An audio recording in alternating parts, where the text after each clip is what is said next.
When day turns to night, and the moon is most bright, shed the king of you and wear the queen. The 9 realms will open and your magic be free.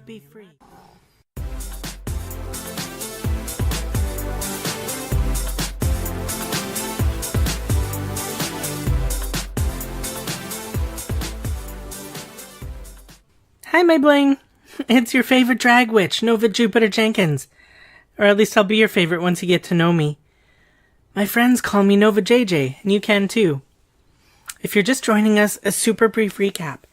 I'm spellcast recording from a magical realm that I call the Heath, where I work at a near-infinite magical library called Kalamudutu as a book hunter, and I record this podcast in my downtime while personing the information desk. Maybe head back and listen to the previous episodes to get caught up on the rest of the sitch. Goodness, this heat!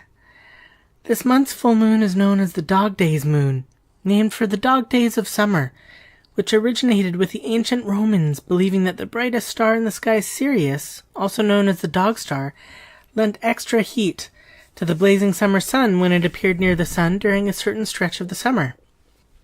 Technically, the dog days run from about July 3rd to August 11th, but it's not the moon's fault that the constellations have shifted over time. Or is it? The moon can be a bit of a rascal. Oh, hi, Gerald. Everyone, you might remember Gerald from our first episode, one of our resident ghosts whose living self, Corgon the Mighty, met an untimely demise during a fierce battle with a fairykin over a childhood storybook. Oh gosh, Gerald, I'm sorry. I haven't found a spell that will record ghost audio yet. Yes, I have been looking. Well, that's a little subjective. How do you define hard enough? I've been looking when I can. I do have a life and other duties. Oh, sorry, I didn't mean to rub the living thing in. No, really, I mean it. Yes, of course you don't deserve to be marginalized. But this isn't the Gerald show.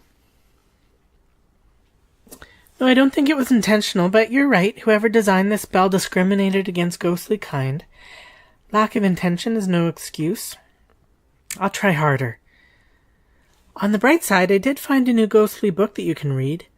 It's called Spirit in the Spy, Espionage in the Afterlife. It's over in the ghostly section, of course. You're welcome. I may read a tale or two from that collection sometime, but for this moon story time, I thought I would talk a bit about one of the features of the geography of the Heath, the city, including my first time getting here. As with so many other things and people here, it has many names, but since it's the only city in the Heath, we mostly just refer to it as the city. It seems strange with the size of the Heath that we only have one city, right? I think they wanted to save on infrastructure costs. Also, cities in the mundane realm tend to develop from strategic access to key resources in a specific area, and there isn't really a need for that here, because even though it's only one city, it has occurrences or access points called Kagalats all over the Heath, so no matter where you are, you're never more than a couple days' journey from the city. Oh, thanks, Hugo. This also means that it can be used as a shortcut to get to other parts of the Heath. Well, the relatively stable parts anyway. Once inside the city, it largely depends on which gate you leave from that determines which part of the Heath you'll come out in. There are a couple of gates that can be changed to a variety of access points, but only one gate that can access them all. That one's called the Mul Kagalats, and only the council that governs the city, known as the Ezram has access to it. There are even a couple of Kagalats around the mundane realm, or at least there were, but the connections were hard to stabilize, so finding them can be difficult. So the first time that Adam performed the spell that transported him here and transformed him into me, I ended up in the true wilds, like the middle of nowhere. Pretty disoriented, as I had never existed before, and back then Adam's memories didn't come through with the spell. I certainly learned what fear was pretty quick, but just as quickly I learned what self-reliance and having faith in yourself were. Even though Adam's memories didn't come through, the feeling of accomplishment at newly discovered power did. Many of you may be wondering if Adam's clothes made it through as well. Thanks be to Frey that they did, and were also transformed into something that sort of fit my new body, and was likely Adam's subconscious expectation of what a fabulous drag witch would wear. It was a gown, like I was going to be presenting at the Academy of Magic Awards or lip-syncing down at the Prancing Unicorn or something. Instead, I was lost in the middle of this ethereal forest with my cleave hanging out and no song prepared. I mean, it was a beautiful gown, don't get me wrong, this floor-length purple sequined affair. But expletive, Adam. I don't know if it was part of the spell or another of Freya's gifts, but mercifully, the clothing could be changed with a thought. It didn't take long for me to be wearing something a bit more practical. But still gorgeous and fashion-forward, of course. At this point, fear was my best friend. It kept me alert and even heightened my senses a little. While most spells require a specific combination of words and actions to operate, witches generally come with some built-in, instinctive spells that evolved out of the need to survive. For me, one of these is locating civilization. In this case, civilization could be 5 people around a campfire, or a small collection of huts, or a city. And you'd think with so many Kagalats that it would be hard to pinpoint which direction to travel, but it's like being able to see the light of a city against the clouds at a distance. The brighter it is, the closer. So without knowing what the city was, I had a sense of its warmth, which gave me a general direction, but no specific knowledge of distance or what lay between me and what I hoped would be safety. And my sense of the passage of time hadn't adjusted to this reality, so I don't know how long I had been walking, but I eventually came across a cave. The greater warmth of the city still beckoned me beyond the cave, but I could sense to a lesser degree civilization within the cave. I was hungry and a little tired at this point, which was making me cranky, so I decided to check out the cave. It didn't seem very large, though I could tell it went back a ways into the darkness. In the middle of the cave was a fire, and at the fire sat a man. I didn't know at the time, but he was a warlock. I won't go into detail now, but warlocks are not just male witches the way some people believe. In the Heath, the term witch is not gendered, or warlock for that matter. I'll talk more about the differences between witches and warlocks on another episode, but for now let's just say warlocks are bad news. One of my other instinctive spells is a judge of character, and I could tell that this guy was a typical male jerkbag in addition to being a warlock. He eyed me like I was still wearing that gown.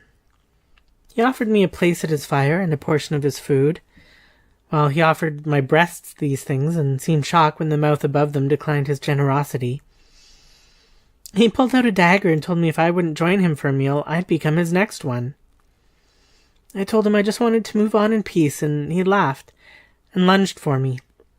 I dove across the fire, and as I passed over it, my arm flung out and fire flared up and engulfed the warlock.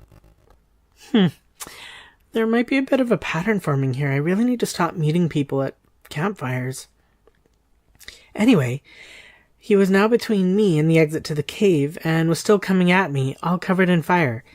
So I ran into the cave and found that it continued further back than I thought.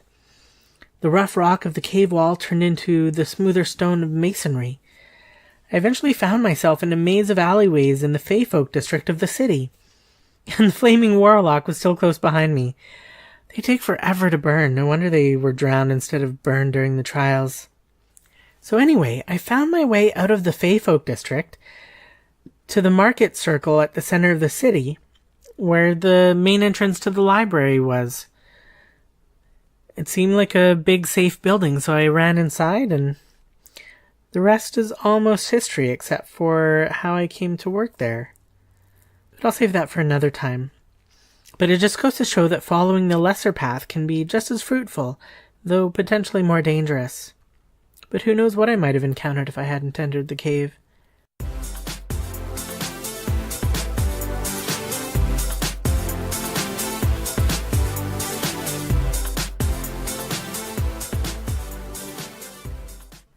In honor of the dog days, our tarot spread this month is called Who's the Hunter, based on 2 constellations, Canis Major, of which Sirius is the focal point, and Orion.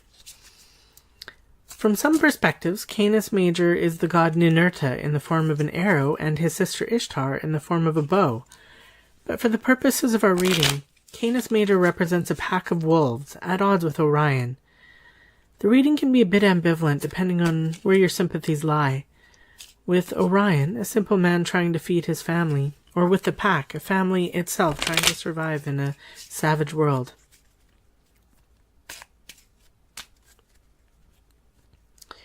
The first position is, of course, Sirius, the alpha male of the pack, who leads the hunt.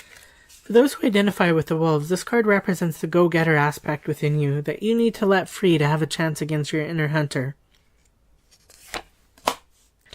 The card coming up here is the Four of Swords, which is a card of resilience and recovery after conflict. Here it's saying that you need to have faith in your ability to bounce back from conflict so that you can enter it without fear holding you back. The next position is the alpha female, the star Wesen in the constellation. She is the heart of the pack and represents that secret and precious part of yourself that you need to honor and protect. The card coming up here is the Ace of Cups. This is your well of emotions, of creativity, joy, and abundance. This may be obvious, but you need to protect your emotional center.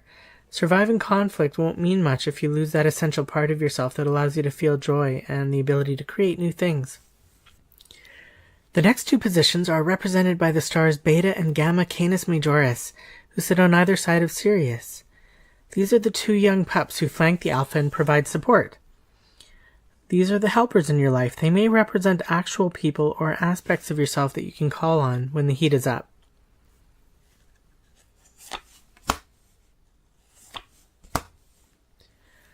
The cards coming up here are the Emperor and the Eight of Pentacles. In this reading, the Emperor represents the ability to create order out of chaos, to organize the pack or the tools at your disposal, and use them strategically to tackle the conflict ahead, as well as staying organized as each stage of the conflict progresses.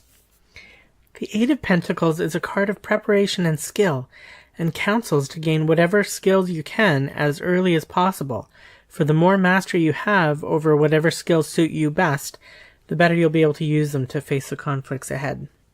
The next two positions are held in the constellation by the stars Aludra and Adhara.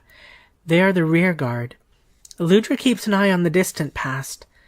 The card here normally represents advice from the accumulated wisdom of past lives, but since this is a general reading, it represents the advice of the collective unconscious. Adhara normally represents the wisdom of your current life, but in our context, the card represents lessons learned in the last year or two.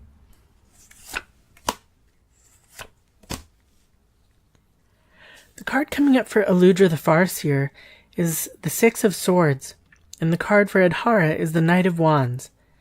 The Six of Swords is a card of transition and journey.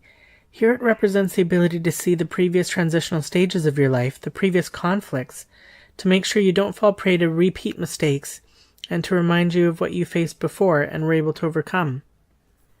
The Knight of Wands is the fieriest of the fiery court cards, and represents spiritual rescue and departure. In this spread, it advises to look back at your recent experiences and step outside the box as you analyze them for inspiration on how to win the conflict before you. Next up is the first card on the opposing side, and this position represents Orion the Hunter himself. The card we have here is the Nine of Wands, the card of the battle-hardened warrior. This card represents courage, discipline, willpower, the attributes that any hunter will need and that any wolf pack will need to be wary of. Next up is Orion's sword. This position represents the weapon or tool that the hunter will wield as he wages his offense. The card here is the King of Pentacles. This is a card of practical, level-headed wisdom. Keeping a cool head in the midst of conflict is going to be your best weapon to cut through the chaos around you. And lastly, Orion's shield, the hunter's defense. The card here is the Eight of Wands, the card of swiftness in action. In this position, in this spread, it demands that you do not hesitate. The level-headed thinking of your sword will help you to see the best course of action, and acting without hesitation will push you toward victory. Can you guess which side of the conflict I land on? Are you the wolf pack or the hunter? Send me an email to let me know. And that's it. We're at the end of our episode. I hope you've had an enjoyable dog days of summer and are ready for some autumn magic. I'd greatly appreciate your help in spreading the word about the podcast or rating or commenting on Stitcher, iTunes, Google Play, and soon to be Spotify. Send me an email at novajj@novajj.net and visit Nova Jupiter Jenkins on Facebook or the website at novajj.net. You can also follow me on Twitter at njupiterjenkins. And remember, give a dog a bone and he eats for a day. Teach a dog to bone. Oh gosh, never mind. Bye.